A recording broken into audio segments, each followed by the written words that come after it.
कोई भी इंसान जन्म से नहीं बल्कि अपने कर्मों से महान बनता है। जब इंसान की ज़रूरत बदल जाती है तब इंसान के बात करने का तरीका बदल जाता है।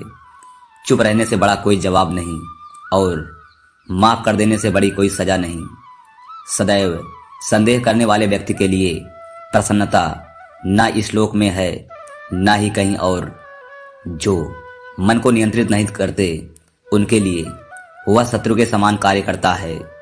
कोई भी अपने कर्म से भाग नहीं सकता, कर्म का फल तो भुगतना ही पड़ता है। वक्त कभी भी एक जैसा नहीं रहता है, उन्हें रोना भी पड़ता है जो बेवजह दूसरों को रुलाते हैं। अपनी इच्छा शक्ति के माध्यम से अपने आप को नई आकृति प्रदान करे।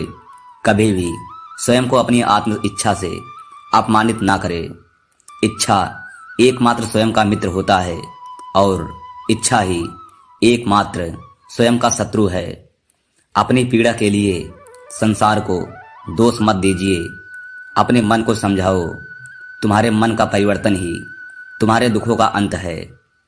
अकेले रहना तुम्हें यह भी सिखाता है कि वास्तव में तुम्हारे पास स्वयं के अलावा और कुछ भी नहीं। जब परिवार के सदस्य अप्रिय लगने लगे और पराय अपने लगने लगे तो समझ लीजिए विनाश का समय आरंभ हो गया है।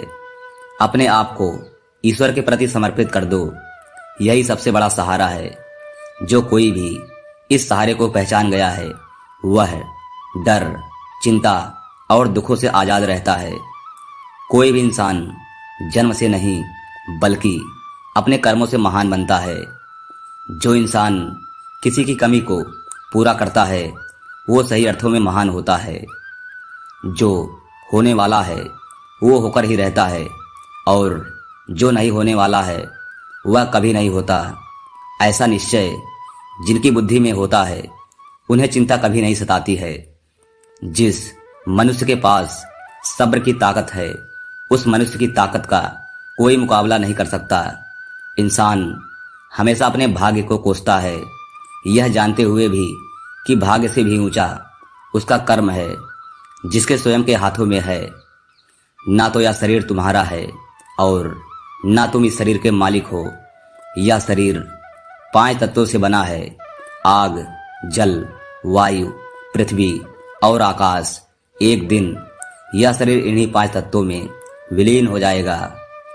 आप ही अपना मित्र और आप ही अपना शत्रु हैं, क्योंकि स्वयं का पतन और उद्धार दोनों आप निर्धारित करते हैं। धन्यवाद।